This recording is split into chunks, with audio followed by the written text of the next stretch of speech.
Nangingini ka ba sa takot na ang isang simpleng piraso ng prutas ay maaring lihim na sumisira sa iyong mahinang bato? Huwag mag-alala, hindi ka naisa sa labang ito. Tuklasin kung paano ka tutulungan ng likasan. Hello sa inyong lahat. Ako po si Doc Bayani Flasco at ngayong araw, pag-usapan natin ang topik tungkol sa tamang pagpili ng prutas para sa malusog na bato. Simulan natin ang paglalakbay na ito patungo sa mas malusog na ikaw. Mag-subscribe na. Naniniwala ka ba na ang isang mali na piraso ng prutas ay maaring maging isang tahimik na lason na sumisira sa iyong mahinang bato? Nakakatakot pakinggan at alam kong ito ang pinakamasamang bangungot ng libu-libong Pilipino na may sakit sa bato. Ang isang masarap na plato ng prutas sa mesa ay regalo ng likasan. Ngunit para sa mga pasyente ng bato, ito ay parang isang minahan ng panganib. Hawakan ang isang mansanas at ibaba itong muli. Tingnan ang makatas na pawan na may pusong nagehina sa takot. Takot sa mataas na potassium, takot sa pamamaga, takot na kailangang sumugot sa emergency room para sa dialysis sa kalagitnaan ng gabi. Ako ang iyong kasama sa paglalakbay na ito upang may balik ang buhay sa iyong mga bato. Ngayon, hindi tayo magsasalita tungkol sa tuyong doktrina, ngunit gusto kong sirain ang nakadena ng takot na matagal nang bumabagabag sa iyo. Mayroong isang katotohanan na kakaunti ang nasasabi sa iyo. Ang labis na pagbabawal at pagtanggal ng prutas mula sa iyong dieta ay minsan ang paraan upang pabayaan natin ang ating mga bato sa pagkauhaw sa nutrisyon. Bago tayo sumisit sa listahan ng 4 na gintong prutas na may kakayahang buhayin ang enerhiya ng iyong sistema ng pagsasala ng dugo, gusto kong gawin mo ang isang napakalit ngunit napakahalagang bagay. Kung nakaramdam kang kalungkutan sa paglalakbay na ito laban sa sakit. Kung gusto mong makatanggap ng tumpak at may biging impormasyon tulad nito araw-araw, may click sa subscribe button at ayon ang notification ngayon. Hindi lang ito isang technical na aksyon kundi isang paraan para kumonekta tayo sa isa-isa para malaman kung patuloy kang nagsisikap para sa iyong kalusugan. Handa ka na ba? Type ni numero 1 sa section ni, komento kung nangangako kang makikini ng buo para hindi makalitaan ang anumang lihim na maaring magligtas sa iyong nga bato. Dito, gusto kong guminto ka sandali at suri ng iyong sarili.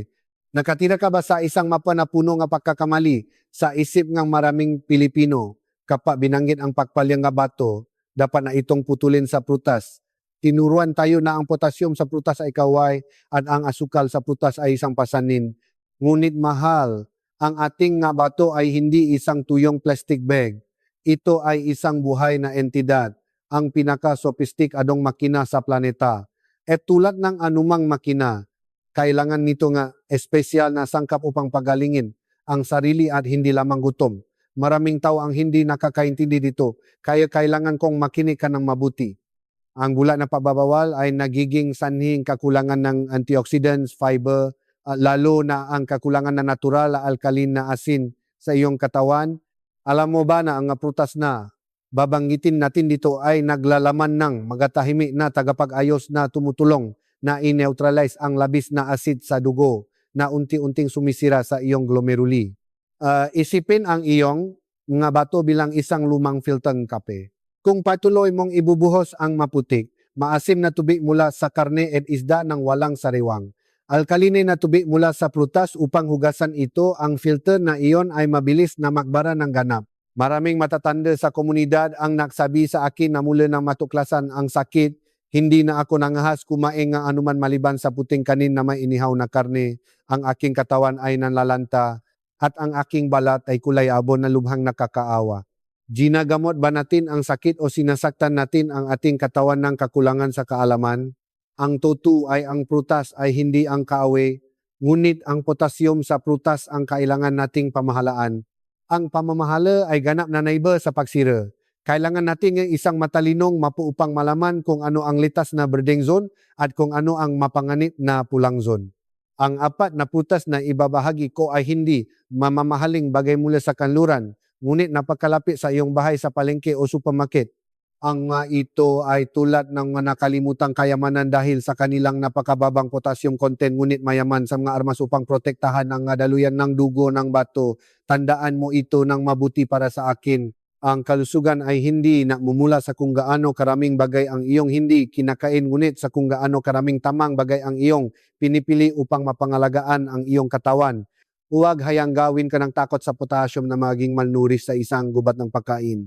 Ngayon, alisin ang pasaning iyon sa pag-isip. Sama-sama nating tuklasin ang unang prutas. Isang karaniwang prutas ngunit nagtataglay ng lakas ng isang matibay na kalasag na tumutulong sa iyo na kumain ng may kasiyahan habang ang iyong mga bato ay nananatiling magaan. Mahuhulaan mo ba kung anong prutas iyon? Samahan mo ako sa susunod na bahagi upang makita na ang kinatatakutan natin sa lahat ng oras ay ang susi sa pagbubukas ng isang bagong pinto ng paasa. Isipin na may hawa ka makatas na pulang mansanas, ang balat ay makintab at ang sariwang amoy ay kumakalat sa mundo nga maluso na tao. Ang kasabihang isang mansanas sa isang araw ay nagtataboy sa doktor ay naging klasiko. Ngunit para sa mga pasyenteng bato, ang mansanas ay hindi lamang isang dessert. Ito ay isang bakal na kalasak na nagpoprotekta sa iyong huling natitirang na unit ng pagsasala ng dugo. Bakit ko ito tinatawa na kalasak? Naisip mo na ba kung bakit? Sa daan-daang uri ng prutas, ang mansanas ay palaging ang unang pangalan na pinapaboran ng nephrologist sa buong mundo. Ito ay dahil ang mansanas ay nakataglay ng isang gintong proporsyon na matagal ng pinanasaan ng iyong gabato. Napakababang potassium ngunit napakataas na fiber at anti-inflammatory na kakayahan. Huwag matakot sa tamis ng mansanas. Maraming matatanda ang madalas magsabi sa akin na ang mansanas ay napakatamis, kaya natatakot silang tumaas ang kanilang blood sugar at lalo pang masira ang kanilang nga bato.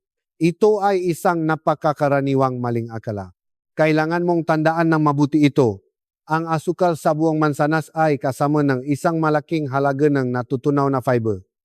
Isipin ang fiber na ito bilang isang matalinong espongha. Kapag kumain ka ng mansanas, dahan-dahang sinisipsip ng espongha na ito ang asukal at masamang taba sa bituka na pinipigilan ang nga ito na bumaha sa dugo. Ano ang resulta? Nagiging stable ang iyong blood sugar, bumababa ang blood fat, at ang iyong mga bato na pagod na sa pagsasala ng maputik, mataba at matamis na dugo ay humihinga na ngayon sa isang mas sariwang kapaligiran. Dito, maraming tao ang hindi nakakaintindi, kaya gusto kong huminto ka sandali. Alam mo ba kung nasaan ang pinakamahalagang bahaging mansanas? Nasa balat ito. Maraming tao, dahil sa takot sa pesticides, ay binalatan ang lahat ng balat. Ngunit hindi mo sinasadya na itinapon ang pinakamahalagang hukbo. Ang balat ng mansanas ay naglalaman ng malakas na natural na antioxidant compound. Ang nga ito ay tulad ng masisipa na road repairers na naglilinis ng maplaka at nakukumpuni na malili na pinsala sa mga dingding ng daluyan ng dugo ng bato. Pang-araw-araw na agam kapa ang mansanas ay napapalami sa dugo. Ang sakit sa bato ay hindi lamang tungkol sa sirang filter kundi isang digmaan ng pamamaga at acid. Kapag mahina ang bato, ang iyong katawan ay parang isang maruming lawa na naipon ang acid na nagiging sanhi ng pagiging mas mainit at maasim ang dugo kaysa sa normal. Ang mansanas kapag pumasok sa katawan ay lumilikha ng isang alkalizing effect. Tumutulong ito na ay neutralize ang labis na acid na ginagawang mas sariwa at mas malambot ang daling dugo mula sa isang maputik na sapa. Sa pagdinig nito, maraming doktor ang makakaramdam nege lunas, tama ba? Lumalabas na ang solusyon ay hindi nasa mamahaling gamot kundi nasa iyong pang-araw-araw na shopping basket. Isang ginang sa ating komunidad ang minsang nasabi na noong una niyang narinig ang doktor na nasasabing kumain ng mansanas. Natakot siya dahil akala niya noon na ang sakit sa bato ay nangangailangan ng ganap na pagbabawal sa matatamis na prutas. Ngunit pagkatapos ng isang panahon ng regular na pagkain ng isang maliit na mansanas tuwing umaga, naramdaman niya na mas magaan ang kanyang pakiramdam, wala ng bigat o pagkaipit pagkatapos kumain. Hindi ito mahika kundi ang lakas ng tamang papili. Ang mansanas ay tumutulong na bawasan ang presyon sa glomeruli sa pamamagitan ng pagkontrol sa blood pressure at blood fat. Dalawang tahimik na mamamatay tao na madalas nakasama ng sakit sa bato. Kapag malinaw ang madaluyan ng dugo, bumababa ang presyon ng pagsasala sa bato at ang iyong mga bato ay talagang makakapahinga. Maliit na pagkilos ang signing ng pagkain ng mansanas para sa mga pasyente ng bato. Upang ang mansanas ay tunay na maging toniko, gusto kong tandaan mo ang tatlong gintong alituntunin na ito. Pumili ng maliliit na prutas at kainin ng may balat. Bumili ng mansanas mula sa mga pinakakatiwalaang pinakmulan. Hugasan ng lubusan gamit ang tubig alat o espesyal na palinis ng gulay at prutas upang mapanatili ang mahalagang balat. Ang isang maliit na mansanas ang perpektong doses para sa isang araw. Huwag pigayin ang juice. Ito ay isang malaking pagkakamali.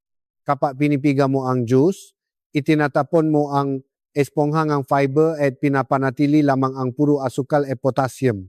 Kumain ng dahan-dahan, ngumunguya ng mabuti ang bawat piraso ng mansanas upang magawa ng fiber ang trabaho nito. Kumain sa umaga o sa pagitan ng dalawang pangunahing pagkain. Ito ang panahon kung kailan pinakamahusay na sumisipsip ang katawan ng ma-antioxidant nang hindi nakakapekto sa blood sugar ng pangunahing pagkain. Nakikita mo, ang mansanas ay hindi lamang isang uri ng prutas. Ito ay isang pangako sa sariling pakontrol sa kalusugan. Sa halip na maalala tungkol sa kung ano ang hindi mo maaring kainin, ma-focus sa patangkili sa kung ano ang pinakamahusay para sa iyo. Kung nakita mong kapaki-pakinabang ang impormasyong ito at gusto mong may kalat, ang paasang ito sa mga kaibigan at miyembrong pamilya na nahihirapan din sa sakit sa bato, huwag mag-atubiling mag-click sa share button. Ang isang malit na aksyon mo ay marang makatas na isang tao na nalilito sa dalam na takot. Hindi lamang natin pinoprotektahan ang ating sariling bato, kundi makasama tayong bumubuo ng isang komunidad na nabubuhay ng malusog at payapa. Ngayon, huminga ng malalim. Mayroon na tayong unang kalasak, ang mansanas. Ngunit ang paglalakbay, ang pagtuklas ay nagtataglay pa rin ang mas maraming sorpresa. Maniwala ka bang ang isang prutas na itinuturing na mataas sa asukal tulad ng ubas ay maaring maglaman ng sikreto ng muling pagkabuhay para sa mga sulang bato? Tuklasin natin ang sikretong iyon ngayon. Mayroong isang ironic na katotohanan na maraming matatanda kapag nalaman na mayroon silang sakit sa bato ay nagmamadaling alisin ang ubas mula sa kanilang dieta dahil lamang sa isang salitang matamis. Takot tayo sa asukal, takot sa potassium, takot sa lahat ng bagay, ngunit mahal. Kung ang mansanas ay isang kalasa na nagpoprotekta sa madaluyan ng dugo, ang ubas ay ang pinakmumulan ng buhay na tumutulong na buhayin ang iyong managhihingalong selula ng bato. Bakit ko inihahalin tulad ang ubas sa mahahalagang lilang diamante? Dahil malalim sa manipis na balat at maliliit na buto ay isang aktibong sangkap na tinatawa na resveratrol. Sa mundo nga kami ito ay itinuturing na pinakamalakas na anti-aging at anti-inflammatory na himala na ibinigay ng kalikasan. Balik ta rin ang pag-unawa, ang lakas ay wala sa laman ng prutas. Dito gusto kong huminto kasandali upang makinig ng mabuti sa bagay na ito. Ang pinakamalaking pagkakamali natin kapag kumakain ng ubas ay ang pagbabalat, pagdatapon ng buto, at pagkuha lamang ng makatas na laman. Sa paggawa nito, hindi mo sinasadya na itinapon ang higit sa nyo isang pesa nung kalagang prutas na nagpoprotekta sa bato. Isipin ang unit ng pasasala sa iyong mabato bilang maliliit na pulo-pukyutan. Kapag may sakit, ang mapulo-pukyutan na ito ay kinakalawang ng mga free radical, matahimik na sa boto na nabumula sa maling metabolismo ng tawan. Ang aktibong sangkap na resveratrol sa balat ng ubas at ang ma-antioxidant sa buto ng ubas ay gumagana bilang nga profesional na tagapulbos. Sumisit sila sa bawat sulo na lilinis ng kalawang na ginagawang mas madaling huminga at mas maayos na gumana ang selulang bato. Dito, maraming tao ang hindi nakakintindi. Akala nila ang ubas ay mataas sa potassium kaya hindi sila nangahas na hawakan. Ngunit sa katunayan, ang isang maliit na dakot ng ubas ay naglalaman lamang ng mas mababa sa 150 mg potassium. Ang bilang na ito ay ganap na nasa napakababang ligtas na limitasyon para sa mga pasyente ng bato sa stage 8 o dirt. Nakikita mo, ang kalahating kaalaman ang pumipigil sa atin na maabot ang pinakamahalagang mapagkukunan ng nutrisyon. Ang pa-de-chifo ngang agam kapa ang buto nga ubas ay nagsasabi ngang isang kuwento ngang muling pagkabuhay. Gusto kong ibahagi sa iyo ang isang impormasyon na magpapamangha sa iyo. Mayroong malalim na paaral na napakita na ang tuloy-tuloy na paggamit ng mga compound mula sa buto ng ubas sa loob na 6 na buwan ay maaring makabuluhang mapabuti ang glomerular filtration rate at mabawasan ang protina sa Tandaan mo ito ng mabuti para sa akin.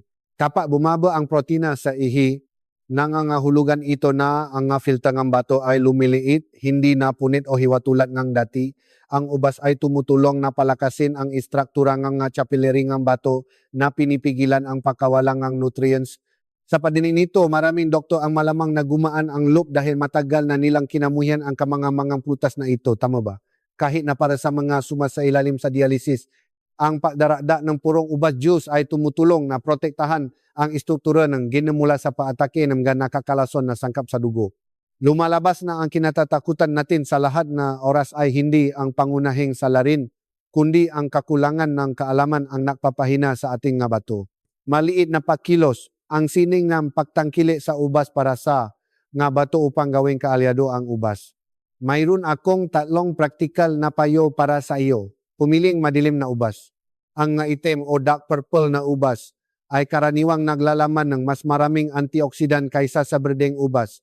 Ito ang tunay na diamante para sa kalusugan. Kainin ang buong balat.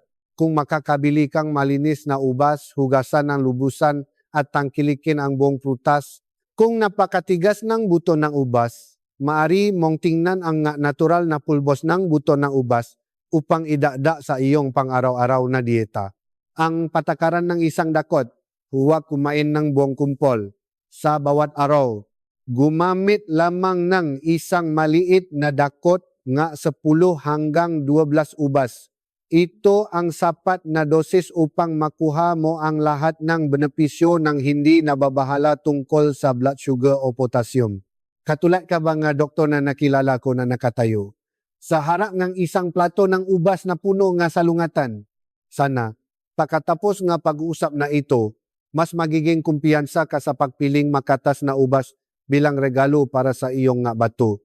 Sa pagdinig nito, marahil ay nagsimula kang gumaan ang loop at naniniwala na ganap mong kayang kontrolin ang iyong dieta. Ngunit ang kaalaman lamang ay hindi sapat kung minsan kailangan natin ng matotoong kwento upang mas maging matatak ang ating puso. Susunod, gusto kong makwento sa iyo tungkol sa isang matanda sa ating komunidad na namuhay sa matinding takot tuwing makakakita ng plato ng prutas at kung paano niya nahanap muli ang kanyang ngiti. Kakatapos lang natin pag-usapan ang maraming tungkol sa mga index, aktibong sangkap, at agham, ngunit alam kong sa likod ng numerong iyon ay may magabing walang tulok at mga buntong hininga sa hapakainan ng pamilya. Mayroong isang katotohanan na kakaunti ang nangahas na aminin. Ang pinakamalaking puwang sa pagitan ng pasyente ng bato at buhay ay hindi ang pagbaba ng glomerular filtration rate kundi ang kalungkutan sa takot sa pagkain.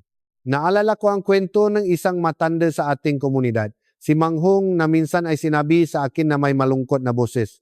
Mula nang matanggap ko ang aking resulta ng mahinang bato, naramdaman ko na parang isa akong hindi kailangan sa aking sariling tahanan.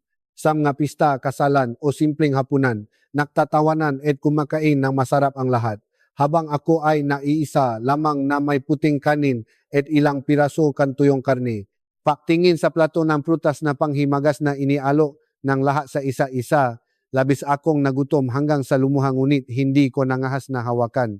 Natatakot ako na isang piraso lamang ay maging sanhingang pamamagang aking mapaa sa gabing iyon at kailangan kong pumunta sa ospital kaagad. Nakikita mo ba ang iyong sarili sa larawang iyon? Isang pakiramdam gawalan ng pag-asa na parang ang iyong katawan ay isang pasanin at bawa masarap na pagkain ay isang nakukubli na panganib. Isang sandali ng emosyonal na pagpapahinga ang pakalante mula sa loob. Sinabi ni Manghong na pagkatapos ng kalahating taon nga na pagbabawal, hindi siya bumuti gaya ng inaakala niya. Sa halip, simulang maging kulay abo at tuyo ang kanyang balat. Nangayaya siya dahil sa kakulangan ng nutrisyon at ang pinakamasama, bumaksa ang kanyang espiritu. Naging irritable siya, nag-isa at palaging nabubuhay sa matinding pagkabalisa. Dito, gusto kong huminto ka sandali at tanungin ang iyong sarili. Ano ang sinusubukan nating pahabain ang buhay kung ang buhay na iyon ay puro takot at pag-agaw lamang?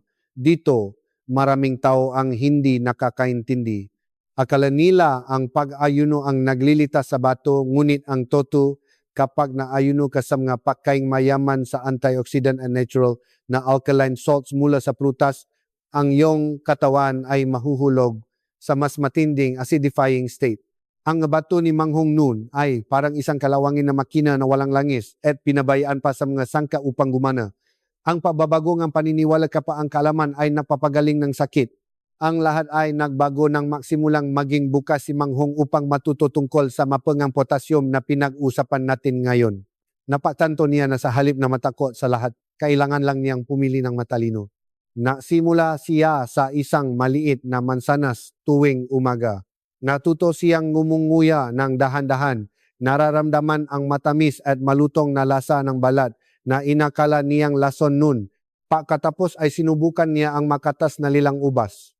Ibinahagi niya, nang kumain ako ng mansanas sa unang pagkakataon, umiyak ako.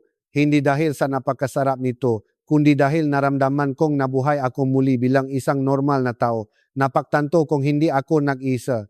Sa labas, maraming matatanda sa grupo ang nagbabago rin kasama ko unti-unti. Sa pagdinig nito, maraming doktor ang makakaramdam ng lunas. Tama ba?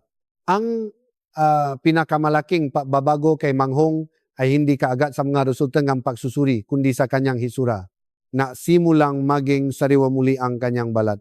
Natakpuan niya ang kagalakan sa paghahanda ng maliliit na bahagi ang prutas para sa kanyang sarili.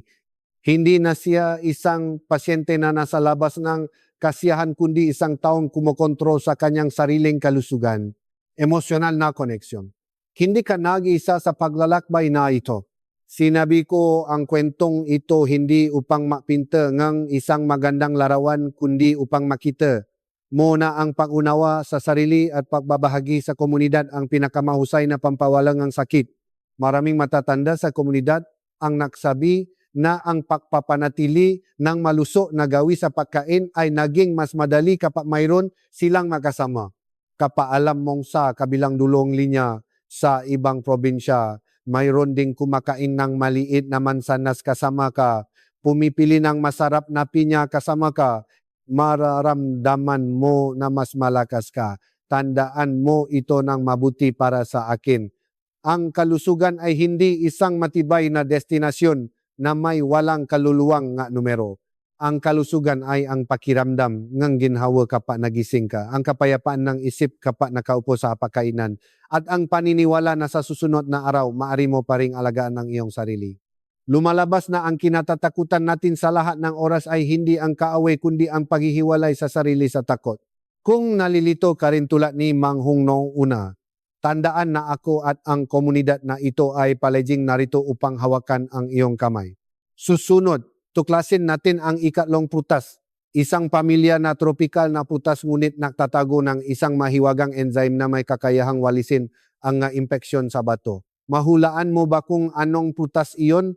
Samahan mo ako upang makita kung gaano kabay ang kalikasan ng Pilipinas sa atin.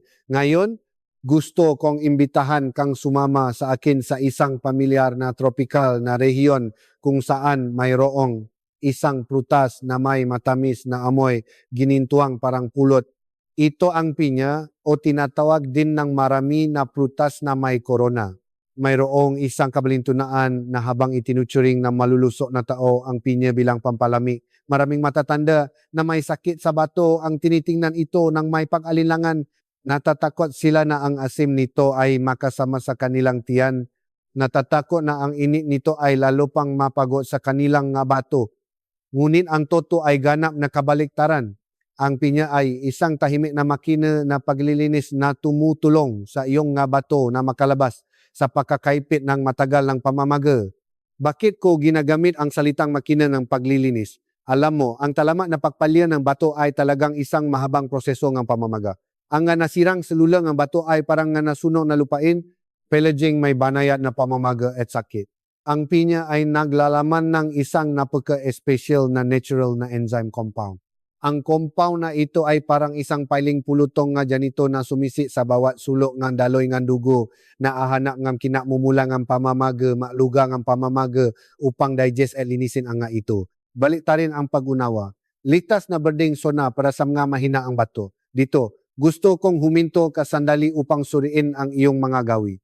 Hindi ba matagal mo nang iniisip na ang lahat ng tropikal na prutas ay mataas sa potassium at kailangang iwasan? Ito ang punto kung saan maraming tao ang hindi nakakaintindi. Habang ang saging o bayabas ay nasa mapanganib na pulang sona dahil sa labis na potassium, ang pinya ay matata na nakaupo sa ganap na ligtas na berdeng sona. Pakinggan ng mabuti ang numerong ito upang gumaan ang iyong loop. Ang kalahating taseng na hiniwang pinya ay naglalaman lamang ng humigit kumulang 90 mg o potassium. Upang mas madali mong maunawaan, ang bilang na ito ay 4 hanggang 5 beses na mas mababa kaysa sa saging. Nangangahulugan ito na maari mong tangkilikin ang matamis na lasa ng pinya nang hindi naalala tungkol sa pamamaga ng iyong mapaa o pagbilis ng iyong puso dahil sa mataas na potassium sa gabi. Nag-alala ka ba tungkol sa asim nito at pagiging acidic nito? Maraming matatanda ang nagsabi sa akin na mahina na ang kanilang bato. Natatakot silang makakain ng pinya dahil baka makasira ito sa kanilang katawan. Ngunit sa katunayan, ang pinya ay isang prutas na mayaman sa alkaline salts at vitamina C. Kapag pumasok ito sa katawan, tumutulong ito na i-neutralize ang nakakapinsalang acid na naipon sa dugo dahil hindi ito nasasala ng bato ng mabilis. Ginagawa nitong mas sariwa at mas malambot ang maasim na daloy ng dugo na tumutulong na bawasan ang pasanin sa glomeruli na nagsusumikap pang-araw-araw na agam kapag ang tamis ay hindi napasanin. May isang tanong na sigurado akong marami ang nagtataka. Kung matamis ang pinya, maaari pa rin ba itong kainin ng may diabetes at pakpalya ng bato? Gusto kong tandaan mo ng mabuti ito. Ang pinya ay isang prutas na mayaman sa fiber at naglalaman ng maraming tubig. Ang fiber na ito ay parang natural na preno na tumutulong sa asukal mula sa pinya na dahan-dahang pumasok sa dugo na hindi nadudulot ng biglaang pataas ng blood sugar sa paadini nito. Maraming doktor ang malamang na magulat at magsisi na matagal na nilang tinanggihan ang kamanghamangang regalong ito mula sa kalikasan ng Pilipinas. Hindi lamang tumutulong ang pinya na bawasan ang pamamaga. Nga bato kundi na bibigay din ito nga maraming mineral na tumutulong na palakasin ang nga buto at kasukasuan ng nga pasyente nga bato na madalas na problema ng nga matatanda. Maliit na pakilos ang pinakamatalinong paraan upang tangkilikin ang pinya upang ang pinya ay tunay na maging tagapaayos para sa iyong bato. Gusto kong sundin mo ang 3 patakaran na ito. Unahin ang sariwang pinya. Huwag kumain ng dalatang pinya. Ang dalatang pinya ay karaniwang naglalaman ng napakaraming asukal na sirup at nakakapinsalang preservatives. Pumiling sariwa, hino na pinya na may natural na amoy. Ang dosis ang susi. Kahit na mabuti, huwag kumain ng napakarami ng sabay-sabay. Sa bawat araw, gumamit lamang ng humigit kumulang kalahating tasa hanggang 3 kapat ng tasa ng hiniwang pinya. Kainin pagkatapos ng pangunahing pagkain, mga 30 minuto, upang mas mahusay na matunaw nga enzyme ang protina na nagbabawas ng pasanin sa bato. Tanggalin ang gitnang bahagi kung sensitibo ang iyong tiyan. Kung naaalala ka tungkol sa pakiramdam ng pananakit ng tiyan, alisin ang matigas na gitnang bahagi ng pinya. Tangkilikin lamang ang malambot na laman sa paligid. Nakikita mo kung minsan ang solusyon sa malalaking problema ay nasa napakalit at simpleng aksyon. Ang isang mali na plato ng pinya ay hindi lamang nadudulot ng masarap na lasa kundi isang paraan din upang humingi ng paumanhin at magpakita ng pag-alaga sa iyong bato. Kung naramdaman mong nabawasan ng babahagi na ito ang bahaging pasanin sa iyong puso, makomento ng numero 1 upang malaman kung kasama ka pa rin sa akin. Ang iyong pakikipag-ugnayan ang aking motibasyon upang patuloy na maganap ng susunod na kayamanan para sa ating kalusugan. Ngayon, pagkatapos makaroon ng kalasa mula sa mansanas, buhay na katas mula sa ubas, at makina ng paglilinis mula sa pinya, mayroon pa tayong huling piraso ng puzzle. Naniniwala ka bang kahit ang pinakamakatas na prutas tulad ng pakwan o ang malilit na strawberry kung alam kung paano gamitin, ay maaring maging pinakaligtas na pampuno ng tubig para sa mga pasyente ng bato? Tuklasin natin ang huling sikretong ito ngayon. Naisip mo na ba na nakatayo sa harap ng isang makatas na pulang pakwan sa matinding init ng tag-araw na may pusong puno nga salungatan? Sa isang banda, ang matinding pakauhaw sa lalamunan. Sa kabilang banda, ang babala na limitahan ang tubig at ang takot sa mataas na potassium. Para sa mga pasyente ng bato, ang pakwan ay parang isang mapanganib na kasintahan, parehong pinananasaan at kinatatakutan. Ngunit ngayon, gusto kong tulungan kang malutas ang takot na ito upang makita na ang pakwan at ang mga berry tulad ng strawberry ay talagang matatalinong pampuno ng tubig. Kung alam natin kung paano hawakan ang susi ng balanse, bakit ko sila tinatawa na matatalinong pampunong tubig? Alam mo, kapag mahina ang bato, ang katawan ay madalas na nakakaranas ng kawalan ng balanse ng tubig at electrolyte. Ang labis na painom ng tubig ay minsan napapataas ng presyon sa puso at bato. Ngunit ang tubig mula sa prutas ay may ibang misyon. Ito ay kasamang malakas na antioxidant at bitamina na tumutulong na palamigin ang katawan mula sa loob ng hindi nadudulot ng napakalaking pagbabago sa fluid. Kung alam nating kontrolin ang dosis, maliwanagan ang pag-unawa na ang pakwan ay hindi kasing nakakatakot ng iniisip mo. Dito, gusto kong huminto ka sandali upang pakinggan ang numerong ito.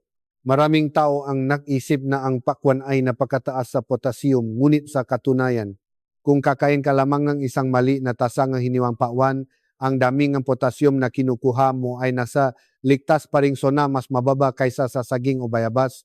Isipin ang isang piraso ng pakwan bilang isang banaya na paulan para sa isang lupain na nasa taktuyot. Nakbibigay ito ng isang compound na tinatawa na lycopene na nakbibigay ng matingkat na pulang kulay sa prutas.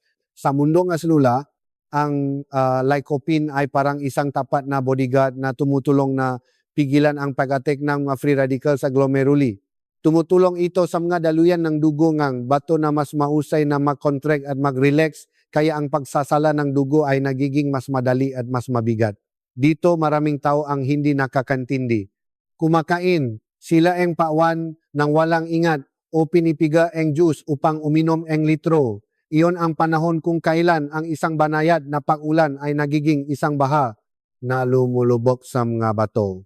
Tandaan mo ito ng mabuti para sa akin. Sa pakwan, ang kaunti ay marami. Ang isang maliit na piraso ay toniko, ngunit ang isang buong prutas ay isang pasanin. Ang berry, mga anti-inflammatory na gamot mula sa kalikasan. Kung ang pakwan ay nabibigay ng pagiging sariwa, ang nga berry tulad ng strawberry o blueberry ay mabaterya ng enerhiya para sa mga sululang ng bato. Alam mo ba kung bakit nababali ang nga doktor sa buong mundo sa mga berry para sa mga pasyenteng bato? Ito ay dahil naglalaman. Ang nga ito napakalaking halaga na antioxidant na tinatawag na anthocyanin. Isipin ang anthocyanin bilang nga super welder. Naglalakbay sila sa maliliit na daluyan ng dugo sa bato. Naghahanap ng matumutulo nga namamagang lugar upang ayusin ang mga ito, lalo na ang strawberry. Naglalaman ito ang napakababang potassium ngunit mayaman sa vitamina C at fiber. Maraming matatanda sa komunidad ang nagsabi na mula nang magdagdag sila ng ilang strawberry sa kanilang merienda, naramdaman nilang hindi na gaanong kulay abo ang kanilang balat, wala ng init o pagkamayamutin tulad ng dati. Hindi ito nakataon. Kapag nawala ang pamamaga, natural na mas magagaan ang pakiramdam ng iyong katawan. Sa padinig nito, maraming doktor ang makakaramdam ng lunas dahil lumalabas na maaari pa rin nilang tangkilikin ang mamahalin at masarap na prutas na ito nang hindi nakakasama sa kanilang bato. Mali na pakilos, ang sining ng pakenga magkatas na prutas para sa mga pasyente ng bato. Upang ang pakwan at mga berry ay tunay na makapagbigay ng benepisyo, gusto kong ilapat mo ang tamang formula na ito. Ang patakaran ng isang maliit na tasa, ito ang ginintuang limitasyon. Kung hiniwang pakwan man o strawberry, huwag lumampas sa isang maliit na tasa sa bawat pagkain. Tinitiyak nito na nakukuha mo ang sapat na antioxidant ng hindi nasosobrahan sa tubig at potassium. Kumain ng dahan-dahan, tangkilikin ng lubusan. Huwag kumain ng pakwan tulad ng pag-inom ng inumin upang palamigin ang iyong sarili. Ngumunguya ng mabuti ang bawat piraso upang ang enzyme sa lawi ay maghalo sa nga sustansa na tumutulong sa katawan na sumipsip ng pinakamahusay. Isama ang pakwan sa iyong kabuwang pag-inom ng likido. Kung nakakain ka na ng isang malaking piraso ng pakwan ngayon, bawasan ang kaunting tubig na inumin mo sa araw upang hindi na kailangang magtrabaho ng husto ang iyong bato sa paglabas ng labis na tubig. Pumili ng sariwang prutas. Huwag gumamit ng frozen na prutas na may asukal. Palaging unahin ang sariwang. seasonal na prutas ng Pilipinas upang matiya ang pinakamataas na kadalisayan. Nakikita mo, ang sakit sa bato ay hindi nangangahulugan na kailangan nating talikuran ang lahat ng kasiyahan sa pagkain. Hinihingi lamang nito na maging matatalinong kumain tayo. Isang piraso ng pulang pakwan, ilang magagandang strawberry. Hindi lamang nila pinapakain ang katawan kundi pinapakain din nila ang kaluluwa na nagpapakita sa iyo na ang buhay na ito ay naglalaman pa rin ng maraming matamis na lasa na naghihintay. Mas kumpiyansa ka na ba sa iyong dieta? Kung magkomento ng numero 1 upang hikayatin natin ang isa't isa, ngunit mayroon pa ring napakahalagang bagay ang ating paglalakbay. Pagkatapos malaman ang tungkol sa 4 na kayamanan, hindi natin maaring pabayaan ang ngabita sa daan. Alam mo ba na mayroong isang napakakaraniwang prutas sa Pilipinas, ngunit para sa mga pasyente nga bato, naglalaman itong isang neurotoxin na maaring maging mapanganib pagkatapos lamang ng isang pagkain. At anong maprutas na mataas sa potassium ang tahimik na sumisira sa iyong mga pagsisikap? Sumama ka sa akin sa seksyon ng babala ng panganib ngayon upang lubusan na protektahan ang iyong sarili. Kanina, dumaan tayo sa masariwang berdeng lugar kung saan mayroong mansanas na nakpoprotekta sa madaluyan ng dugo, ubas na nakpapabuhay sa mga selula at pinya na naglilinis ng pamamaga. Ngunit mahal, ang paglalakbay upang iligtas ang bato ay hindi magiging kumpleto kung hindi ko ipapakita sa iyo ang butas na nakukubli sa iyong basket ng prutas. Mayroong isang napakakaraniwang prutas sa mga probinsya ng Pilipinas na naunay sa pagkabata ng marami. Ngunit para sa mga pasyente ng bato, ito ay isang sentensyang kamatayan kung hindi sinasadyang matikman. Ito ang balimbing. Kailangan kong huminto kasandali at pakinggan ng mabuti ito. Ang balimbing ay naglalaman ng isang napakalakas na neurotoxin. Para sa malulusot na tao, madaling masisira ng kanilang bato ang toxin na ito. Ngunit para sa iyo, kapag mahina na ang iyong bato, ang toxin na ito ay direktang pupunta sa dugo, direktang atake sa central nervous system. Ilang piraso lamang ng balimbing o isang maliit na baso ng balimbing juice. Ang pasyente ng bato ay maaring makaranas ng tuloy-tuloy na pagika, pagsusuka, convulsion, at maging malalim na trauma sa loob lamang ng ilang oras. Dito maraming tao ang hindi nakakaintindi. Akala nila isang kaunti lang ay hindi makakasama o ang maasim na balimbing ay may kaunting asukal kaya mabuti sa bato. Ito ay isang malaking pagkakamali. Maraming nephrologist ang nagsabi na ang balimbing ay isang ganap na ipinababawal na prutas. Huwag kailanman isugal ang iyong buhay para lamang sa isang pamilya na pagkain. Mabomba ng potassium na nakatago sa tamis. Bukod sa killer na balimbing, kailangan din nating harapin ang isa pang hugbo na tinatawa na red zone fruits.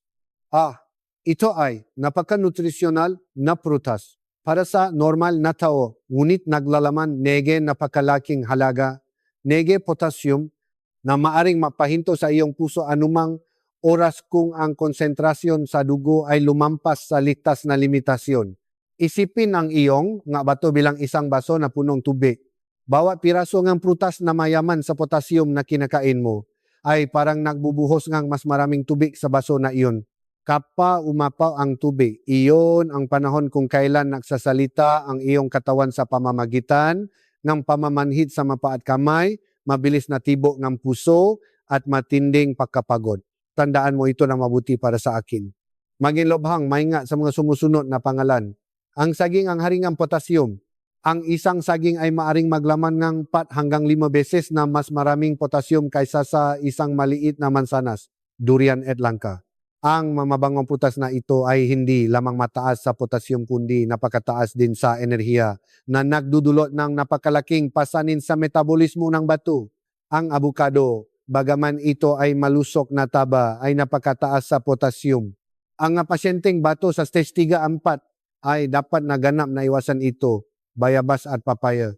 Maraming matatanda ang naisip na ang bayabas ay may kaunting asukal kaya kumakain silang marami, ngunit ang butong bayabas at ang potassium content nito ay isang nakatagong kaway na nagdudulot ng presyon sa sistema ng pagsasala ng dugo.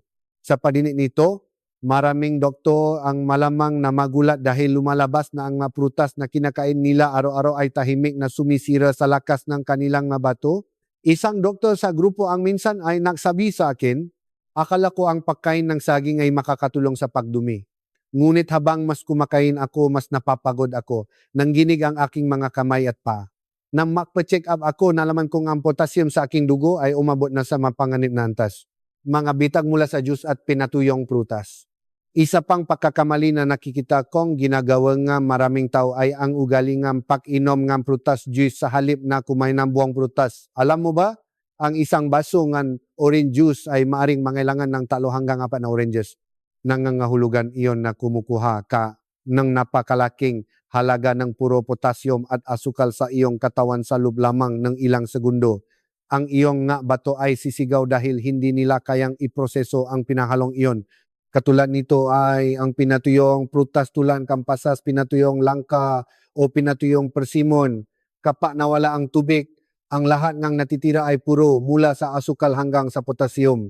Ang isang maliit na piraso ng pinatuyong prutas ay maring maglaman ng kasing dami ng potassium ng isang malaking sariwang prutas. Gusto kong tanungin mo ang iyong sarili, kumakain ba tayo upang mabuhay o kumakain upang masiyahan ang ating dila?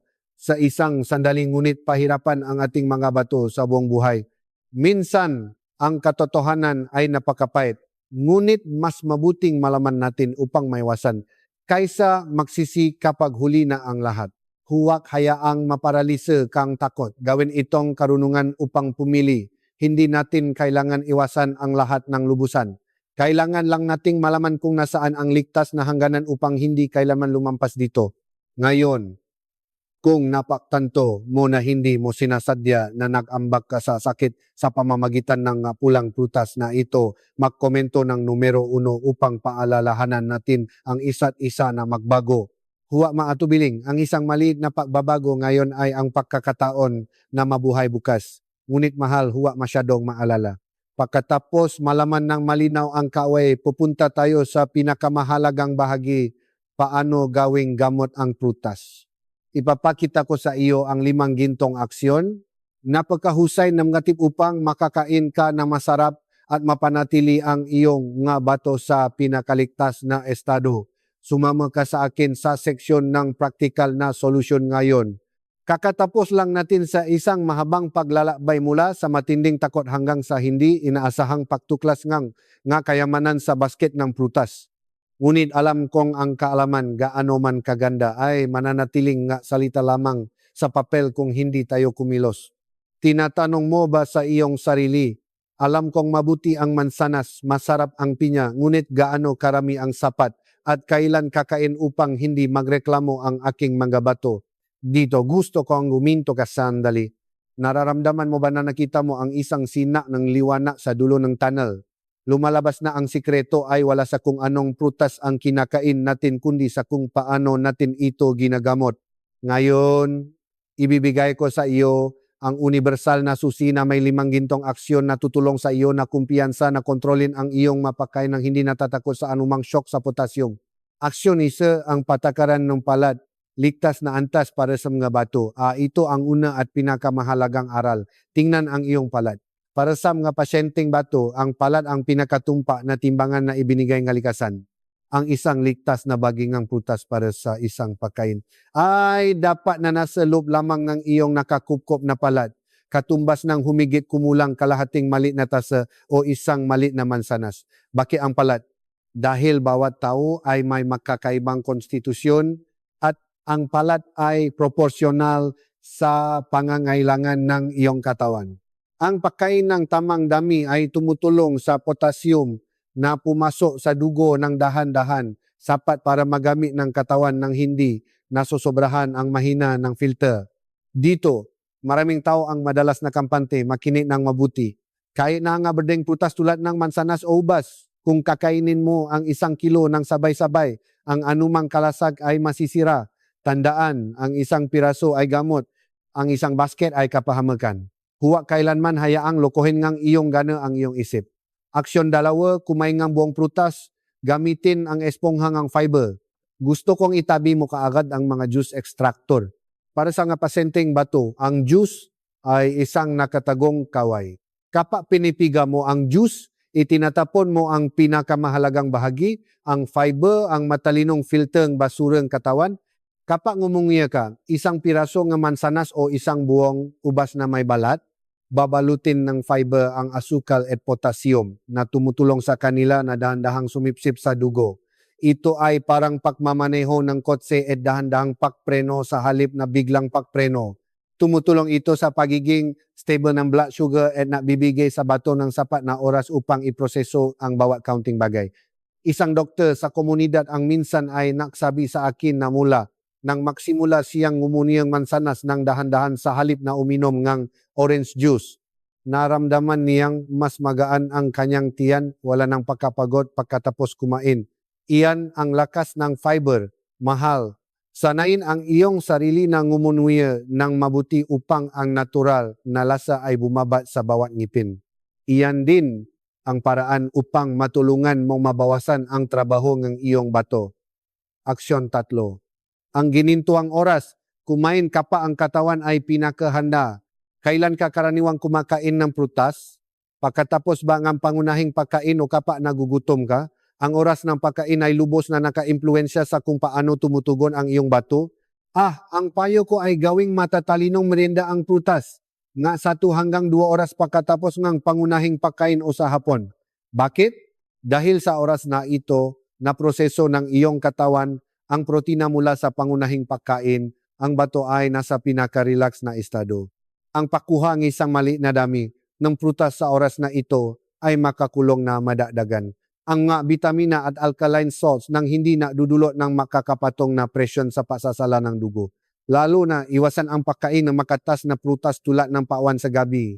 Ayaw mong mapagod ang iyong bato sa paglabas ng tubig sa buong gabi na magdudulot sa iyong pagising upang umihi at harapin ang pamamaga sa susunod na umaga. Tama ba? Aksyon 4. Iwasan ang delata at pinatuyong prutas. Maraming matatanda para sa kaginhawaan ang bumibili ng delatang pinya o pasas upang itabi sa bahay. Hinihiling ko sa iyo na huminto kaagad.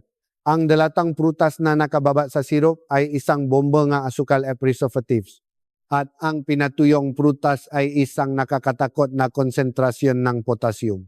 Isipin na ang isang sariwang ubas ay parang isang mabait na kaibigan. Ngunit kapag pinatuyo, ito ay nagiging isang dambuhalang potassium na halimaw na nakatira sa isang maliit na katawan. Ang pagkain ng isang dako ng pasas ay nangangahulugan na kumukuha ka ng potassium na katumbas ng isang buong basket ng sariwang ubas. Lumalabas na kuminsan ang kaginhawaan ang pinakamabilis na landas patungo sa mga komplikasyon.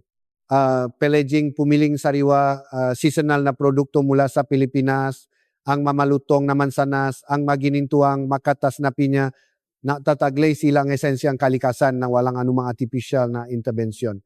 Aksyon 5, pakingan ang pagingang katawan. Ang pinakamahusay na doktor ay ang iyong sarili. Walang perpektong dieta para sa lahat. Bawat araw pagkatapos kumain ng prutas, maglaan ng 5 minuto upang damin ang iyong katawan. Nararamdaman mo ba na medyo mabigat ang iyong paa, medyo mas mabilis ba ang iyong tibok ng puso? O mayroon ka bang pakiramdam ng pamamanhid sa iyong kamay at paa na parang gumagapang na langgam? Iyan ang lihim na kode na ipinapadala sa iyong bato. Kung nakakita ka nga palatandaang ito, kumalma, bawasan ang dami ng prutas at kumonsulta sa isang doktor. Huwag masyadong mahigpit sa anumang listahan. Alamin kung paano makipausap sa iyong bato ng may pinakamalaking pagiging sensitibo at pagmamahal. Sa pagdinig nito, maraming doktor ang makakaramdam ng lunas dahil lumalabas na ang pamamahala ng sakit ay hindi kasing komplikado ng iniisip nila. Sa 5 maliliit na aksyon na ito, nakabuo ka ng isang matibay na kuta para sa iyong kalusugan. Mangako ka sa akin, simulan lamang ang isang maliit na bagay ngayon, maaari mong piliin ang patakaran ng palad para sa plato ng sanas ngayong hapon. Tama ba? Kung sumasang-ayon, makomento ng nanganggako ako upang makasama tayong lumikha ng isang positibong pagbabago sa komunidad. Malapit na tayong matapos ang paglalakbay. Mayroon lamang isang huling bahagi kung saan makasama nating pagtatapos ang filosofiya ng malusog na pamumuhay at ibubunya ang isang lihim tungkol sa isang dieta na makatulong sa iyo na unti-unting mapuksa ang takot sa sakit ng hindi labis na umaasasa. gamot. Huwag umalis dahil ang pinakamalagang bahagi ay nasa unahan pa. Dumaan tayo sa isang mahabang paglalakbay mula sa matinding takot sa harap ng isang plato ng prutas hanggang sa mga sandali ng pagkamangha ng mapatanto natin kung gaano kabait ang kalikasan sa mga pasyente nga bato. Nararamdaman mo ba na mas malakas ka? Nararamdaman mo ba na nabawasan ang pasanin sa iyong balikat? Gusto kong ipikit mo ang iyong mata sa loob ng isang sandali at isipin ang isang umaga na nagising ka. Sa halip na mag-alala kung ano ang mga resulta ng iyong pagsusuri ngayon, ngumiti ka at pumili ng isang maliit, malutong na mansanas para sa iyong sarili. Hindi mo na nararamdaman na para kang isang bilanggo ng sakit ngunit isang master ng iyong sariling kapalaran. Tandaan mo ito ng mabuti para sa akin. Ang kalusugan ay hindi isang masuwerteng regalo mula sa langit, kundi isang istrukturang binuo mula sa pinakamaliit na pagpili bawat araw. Isang piraso ng mansanas na nginuya mo ng mabuti. Isang dako ng ubas na pinili mo ng tama. Isang beses na matigas mong tinanggihan ang isang piraso ng balimbing o isang baso ng puro juice. Iyan ang matitibay na bricks na muling nagtatayo ne kutan kalusugan para sa iyong mga bato. Emosyonal na koneksyon. Ikaw ang pinakamahusay na doktor para sa iyong sarili. Mayroong isang filosofiya na gusto kong palaging ilagay sa puso ng bawat kasama. Ang pinakamahusay na doktor ay ang iyong sarili at ang pagkain ang pinakamahiwagang gamot. Maaring bigyan ka nga doktor ng plano. Ang magamot ay maaring makatulong sa iyo na kontrolin ang mga sintomas. Ngunit ikaw lamang ang magpapasya kung ano ang papasok sa daloy ng dugo upang pakainin ang bawat sulula ng bato. Lumalabas na matagal na tayong naghahanap ng magic elixir sa malayo, naghahanap ng mahiwagang pamamaraan sa kanluran, ngunit nakalimutan natin na ang sagot ay nasa kusina, sa basket ng pamimili at sa ating sariling pag-isip. Isang doktor sa ating komunidad ang minsan ay nagsabi ng isang bagay na ikinagulat ko. Dati kumakain ako para mabuhay sa bawat araw, ngunit ngayon kumakain ako para mahalin ang aking katawan. Kapag binago mo ang iyong salubin mula sa kailangan iwasan tungo sa pwede pumili ng pinakamahusay, ang digmaan laban sa sakit ay kalahati na ang panalo. Koneksyon sa komunidad ang lakas ng pagbabahagi. Dito, gusto kong huminto ka sandali upang damhin ang iyong sariling pahinga. Hindi ka naiisa. Sa labas, libu-libong matatanda, lalaki, at babae ang nagsisikap kasama ka bawat araw. Kapag ibinahagi mo ang video na ito, hindi lamang impormasyon ang ipinapadala mo kundi isang sulong paasa. Marahil may isang tao sa labas na nawalan ng paasa dahil hindi niya alam kung ano ang kakainin upang mabawasan ang sakit ng bato. Marahil may isang doktor na malapit ng sumuko dahil sa labis na pababawal. Ang isang share button mo ay isang kamay na iniabot upang hilahin sila pabalik sa paniniwala sa buhay. Iyan ang etika ng kalusugan. Malusog tayo upang magmahal at may kalatang buhay. Kung naramdaman mong umiinit ang iyong puso, kung naniniwala ka na mula bukas, mabubuhay ka ng iba, makomentong ako ang may kontrol sa aking kalusugan. Hindi lamang ito isang komento kundi isang sumpa sa iyong sarili. Ito ay isang milestone na nagmamarka nege simula nege isang bagong paglalakbay. Ang paglalakbay nege mapayapang pamumuhay na may sakit sa bato. Lihim na dieta upang patayin ang sakit sa bato. Ngunit mahal, gaano man kabuti ang prutas, isa lamang itong piraso sa pangkalahatang larawan. Upang lubusan na protektahan ang iyong bato, upang makapagpatuloy kang mabuhay ng masaya at maluso ng hindi masyadong umaasa sa mga mapapait na gamot bawat araw, kailangan nating ng mas malaking mapangampakain.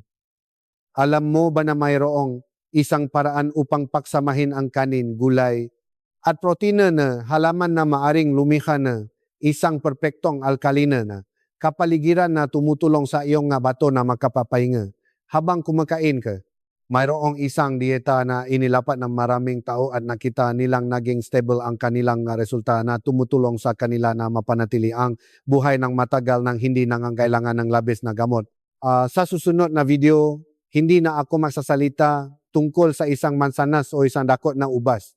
Ibibigay ko sa iyo ang lahat ng lihim sa pagpapanatili ng isang espesyal na dieta upang lubos na suportahan ang paggaling ng bato at bawasan ang pasanin ng gamot.